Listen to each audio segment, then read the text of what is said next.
Hello, hello. I hope you're having a beautiful day, and thank you so much for pressing play on today's video. I know there are a lot of you who follow me because you're curious about maybe moving abroad, moving to Mexico, and I thought I would make a video about things that you can do right now for free to prepare yourself for that move abroad. You don't have to wait until you have everything planned, until you have the right amount of money, until you know where you're going to start preparing for that move. There are things you can do starting today that will cost you $0 to get ready for that transition. The first thing you can do, and it's actually the first thing I did, I actually created a video about it, is start letting things go. You don't have to be like me and get rid of everything before you move abroad, but just like clearing out your space will help you clear out your mind and release some of that physical and mental baggage that's maybe weighing you down. It wasn't until I started releasing my stuff, giving my things away, selling them. I actually just gave a majority of my things away, using things like the next door neighbor app,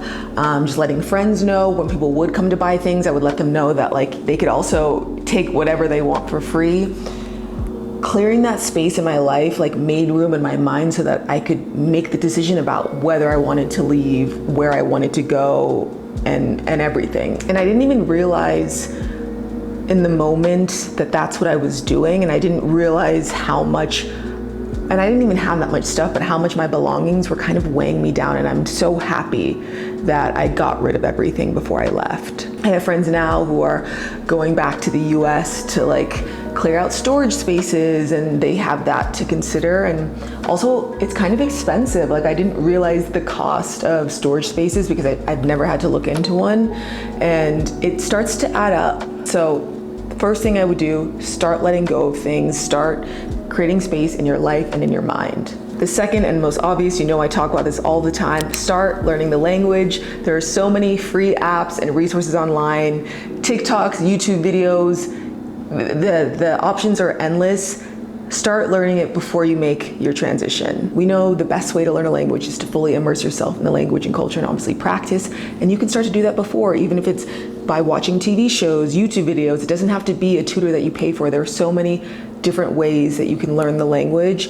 And I would advise you to start before you come so you have a base level understanding, so that you know how to say little things to help you get around, so that you're not so overwhelmed and intimidated about like communicating with people when you arrive. And it's also just a courteous thing to do. I know I talk about this all the time, but like assuming that everyone speaks your language, I'm talking to people from the US right now, is kind of inconsiderate, and you should prepare yourself.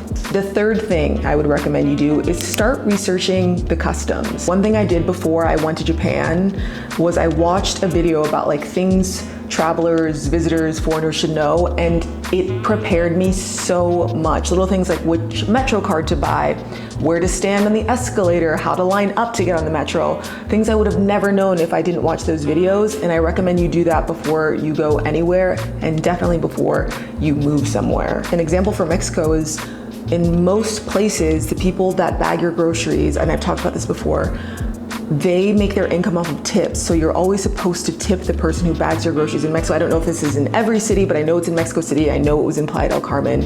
And that's something that I wouldn't have known if I didn't research. Another thing that I've noticed a lot here, and I've seen signs about it, and I've just become very aware of this. And I think this is something that people should take with them everywhere, but specifically in Mexico, I've noticed a lot of like signage about being careful about this.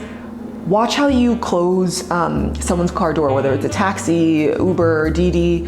Make sure you're not slamming the car doors. I think people are generally like pretty just like abrasive with cars. I've noticed a lot in like my friends, they don't even notice, and it's something that I didn't notice before I like started to just be more conscious of this. So yeah, that's just another random Mexico City tip.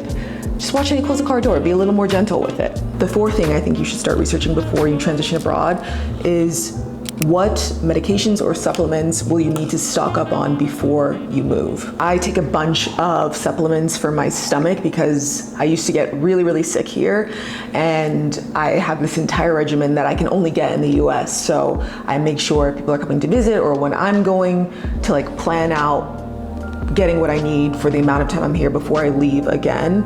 And if you have like specific medications that you have to take daily. This is something that you should know before so you're not here and stuck without what you need. It also doesn't have to be medications or supplements. I think it's just important to research the things that you need, what you can and can't get in the place that you're going to.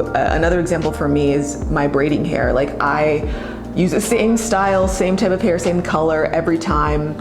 And I came with a bunch because I wasn't sure if I could get it here, and sure enough, they don't sell this type of hair here, and it doesn't ship here. So every time I go back to LA, I like fill my suitcase with packs of braiding hair.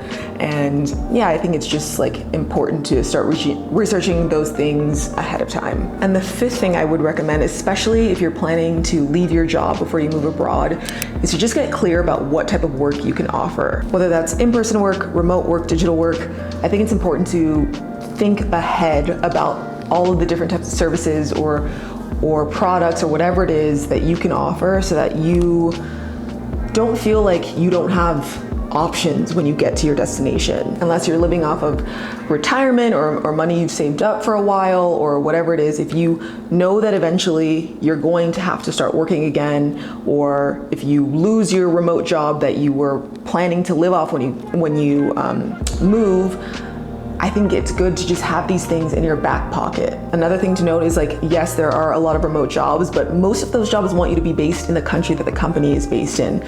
So I think it's just important to know, like, okay, I can do this, or I can offer this type of service, or I've created this product. Just give yourself options. So there you go, 5 free things you can do today, starting now, to prepare for your transition abroad. Please let me know in the comments below if you thought this was helpful. I know I used to make more videos like this when I first moved to Mexico, and I'm going to get back into it. Also, if you recently moved abroad or are thinking about it and you have some tips you also want to share with the community, feel free to leave those down below as well. I hope that you all have a beautiful rest of your day. Thank you so much for showing up for me. Thank you for being patient with me. And as always, thank you for being here.